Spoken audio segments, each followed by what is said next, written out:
இருள் சூழ்ந்த நள்ளிரவு. அஷ்டமி திதி, ரோஹிணி நட்சத்திரம்.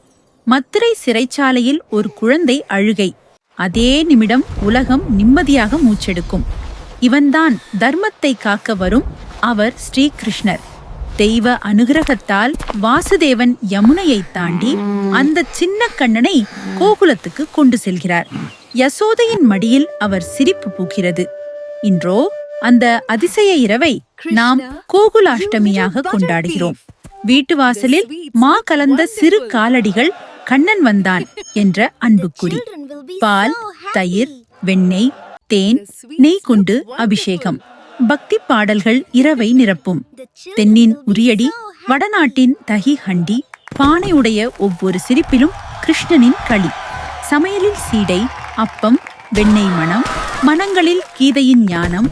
கர்மத்தை செய்து அன்புடன் வாழ் என்ற உபதேசம்.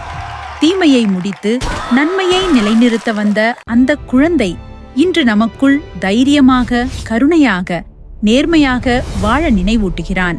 இனிய கோகுலாஷ்டமி நல்வாழ்த்துக்கள். ஜெய் ஸ்ரீ கிருஷ்ணா.